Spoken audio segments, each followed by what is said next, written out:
Hey guys, Dan here, and today this is going to be a video all about potions and everything that you could possibly ever want to know about potions. Unless there's another update adding a ton of stuff to potions, which I doubt. So anyway, let's just start in with potions, I guess. Pretty much what potions are, they're kind of consumable food items that will give you certain boosts depending on what ones you tend to craft and what ones you actually make and what ones you use and whatever. But anyway, yeah, there's 4 tiers of potions. Only 2 are currently accessible though, so like you could have like a potion of strength, and then a potion of strength 2, which is more effective. And then there's also supposed to be 3 and 4, which currently in Minecraft 1.0 are not accessible. Yeah. So there are 4 new basic brewing items. There's the brewing stand, the cauldron, the glass bottle, and the water bottle. I'm going to go through them right now, I'm crafting them. So the brewing stand, I'm going to make 3 right here.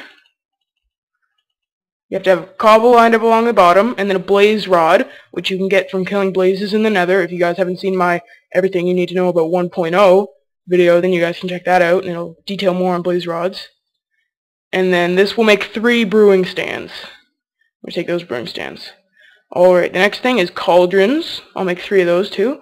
They're not required by any means, but they are kind of useful. You just kind of make irons almost like in a plate body shape, except you do not use the very middle slot. That'll give you a cauldron. A glass bottle, which you can make like this.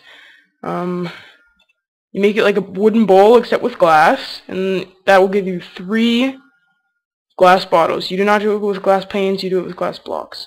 So I'm going to make 9 of these glass bottles. Every glass bottle, you need 1 for every potion. So now let's lay down my stuff. Let's get my brewing stands here. I'll put my cauldrons over there, but now the cauldrons, the thing is, just let me actually spawn in a bucket. I just need a bucket. There it is. The cauldrons, they only hold 3 uses of water. You need to grab a bucket of water and then just click it in the cauldron, and then it'll fill up the cauldron. So yeah. Now when you take your, this is going to be the last item, the last new brewing item, like the main brewing item, your water bottle. When you take this, an empty water bottle, or a glass bottle, and then you fill it up, it'll make, it's 3 uses from each of the cauldrons, and then it'll create new water bottles. These water bottles are non-stackable, and they will just kind of go out in your inventory, so be careful when using this rapidly. It can get very annoying. But now that I have all these, what can I do with them? I can drink them, but they do absolutely nothing. So there's absolutely no point in doing that. So don't even, like, try. There's just no point.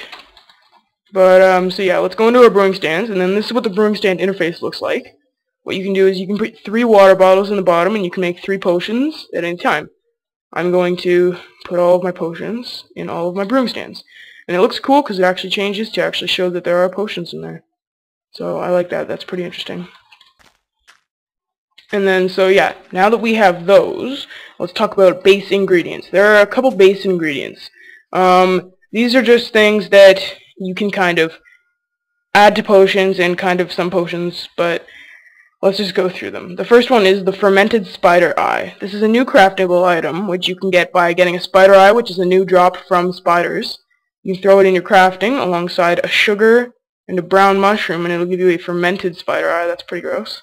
And then yeah, that'll lessen positive effects and induce more negative effects. So that would be good for not using on you, for instance. But yeah, let's go on to the next one. The next one would be Glowstone Dust. It adds to the effects, so it makes the effects of the potion better, but it'll take away from the duration. And then there's Netherwort, which can create an awkward potion, which is just the base for most positive potions. And then there's Redstone Dust, which does the opposite of the Glowstone Dust. It decreases effects, but it makes them last longer. And then there is Gunpowder, which can be added to any potion, which can turn it into a splash potion, which you can throw out whatever you want and make it effective that. So, that is it for the base ingredients. I know that was probably a lot to handle, but I am going to go through it all in here. So, there's now affecting ingredients, which will actually make the actual potions that you're probably looking forward to. There's blaze powder for strength, a ghast tear, which is a new drop from ghasts, but then the blaze powder is crafted from this blaze rod, which you get from blazes. Let's just throw like 2 of them in there. You can grab them, and then each of them creates 2 blaze powder. And then the blaze powder is used for strength potions. The gas tier is used for regeneration potions, like health regeneration. The glistering melon, which is another new craftable item. So what you do, there's even another new craftable item on top of that. You take a gold bar and you throw it in your crafting to take 9 gold nuggets. You can also get 1 gold nugget from killing pig zombies. And then you just throw a gold nugget in there. Let's make 4. You just throw a gold nugget in with a melon, and you can get some glistering melons. And then there's Magma Cream for fire resistance. Now Magma Cream is made also, totally new item. I'm going to go through that too. You can just throw some blaze powder in your crafting, and then throw some slime balls in there with it, and it'll make some Magma Cream. Magma Cream is used for fire resistant potions. Yeah, swim in lava, walk in fire, whatever you want. You will become completely fire resistant. A spider eye is used for potions, poison, straight up a spider eye. A sugar is used for speed. And that is the main affecting ingredients. So, now what we need to do first is we want to make awkward potions. So, awkward potions are pretty much the base of most positive potions. Now you need nether warts, which you can find in nether fortresses, which I talked more about in my Everything About 1.0 video. So if you just put 1 ingredient up there, it'll go into the 3 potions, and that's just kind of like a nice little animation right there. But then that is the thing that actually fills up to go down, and then when that goes all the way down, then that means that you're good. I'm going to throw another wart in 2 of these brewing stands. So I'm going to get 6 awkward potions from this, and then I'll be right back when they're done. Alright, and it looks like the first one is done, and the second one is not quite done. But the awkward potions, once again, they do not have any effects. This is just a base potion for other potions. Now, you can choose to only make 1 potion. Awkward potions are once again not stackable. You can choose to only make 1 potion from 1 ingredient, or you can do up to 3. You can do 1, 2, or 3 potions from each ingredient. So yeah, let's label kind of the main positive potions. We're going through the positives right now. You can do blaze powder for strength. You can do a gas tier for health regeneration. You can do a glistering melon for instant health. You can do magma cream for fire resistance.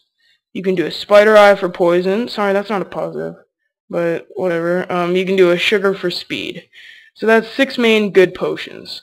So, here we go. Let's make a fire resistance right now. So all you need to do is just throw the magma cream in there. And when it is done, you will have a potion of fire resistance. Now, it says potion of fire resistance, which is what it's called, and then below that it says what it does, fire resistance, and then the time that it lasts. This one will last 3 minutes. So, we'll just keep this off to the side. These potions are non-stackable, which they can end up taking up a lot of space. So, let's throw in another potion, and let's make 2 instant health potions. How about that? We'll throw in a glistering melon, and we'll make some instant health potions. We'll go over here, and our awkward potions over here are done. Let's throw in a blaze powder and make 2 strength potions with our awkward potions in there. That one once again takes awkward potions, and when these are done, we will now have some instant health potions. I'll take those now too. And then this one's almost done. Come on. And now we have some strength potions. So, let's keep in mind this sugar back here. So these are the 3 remaining potions that we want to do. So now, yeah, we have 2 strength potions, 2 instant health potions, and a fire resistance potion. Now, these are like just the tier 1 potions. They're not really special at all. So what we want to do now, I still got water bottles in there. I'll handle that later. So yeah, now what we want to do is we want to add secondary ingredients. So the 3 secondary ingredients that you can add are glowstone, redstone, and gunpowder. Now what they do is glowstone, as I mentioned before, glowstone adds the effects but reduces duration. Redstone does the opposite, and gunpowder makes it throwable. So let's do a potion of healing, and let's make it, if we add effects and reduce time, since it's already instant, it will only add effects. So this will just be added to, and it'll make it an instant health tier 2, and you know what, I'll do both of them in there. So let's leave that to finish. And now that that's done, we have some instant health 2s. And so now let's make one of them throwable. So I'll just leave one in there and I'll throw gunpowder in there. And now that will have to go down, and then when that's done, we will have a splash potion of instant health 2. So, yeah. That was kind of an overview of the other potions. Let's make a potion of Swiftness here with sugar. But, so yeah, oh, I get it. It's just one potion. I thought it, like, wasn't showing the potions. But yeah, so now let's go over here and let's look at negative potions. So negative potions, there's just two main ones, which are poison and weakness, which I accidentally threw the spider eye in there. But, yeah, so if you make a potion of poison, you need to throw an awkward potion in here, and then add a spider eye to it. And to make a potion of weakness, though, you do not need an awkward potion. You just want to throw a fermented spider eye in with just a pure water bottle, and that'll make a potion of weakness.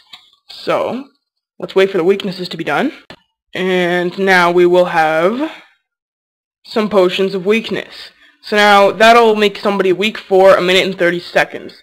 But let's see. We can't add any glowstone to it, but we can add redstone to it. So yeah, we'll add redstone to it, and then when that's done, we will have some potions of weakness that now last 4 minutes. So now let's throw some gunpowder in there, because we don't want to be using them on ourselves, we want to be throwing them at other things. And now that they're done right now, we now have splash potions of weaknesses. Now splash potions have a slightly different icon, and you can throw them as opposed to just kind of simply eat them as if it were food. So now this one, let's try and throw it far away. You throw it and then it kind of explodes into the dust. Now if I throw it at myself, it affects me, and as you can see I kind of have bubbles coming out of me. You can see them if I go into third person, and now new third person mode with F5 twice. So now that I am weak, I will do barely any damage to any mobs. I'm not sure exactly how much. But now we also have our splash potion of healing, which will give you instant health. Now that, I don't really feel the need to test that. And then we also have our potion of swiftness, which let's add a glowstone to, and then I'll show that example. Alright, so here we now have a potion of swiftness 2, or a potion of swiftness, and it gives you speed 2. So, now if I drink this, let's test this out. That's just me walking, that's not even me sprinting. That's me sprinting right now. This is me sprint jumping. You go super fast with this. Like it's nobody's business. So, I'm pretty sure that I covered almost everything in potion making. I know, and then also look, your effects show up here. Forgot to mention that. Yeah, I think I almost covered everything in potion making. I hope I did. I hope I at least covered everything that you guys need to know. I tried to touch on every single possible aspect that you guys might want to know. And so yeah, you guys can leave some feedback in the comments. You guys can subscribe if you want. Like, rate, and comment, you know, all those good things. Liking and rating is the same thing, but that's okay. So yeah, I guess, thanks for watching. See you guys later.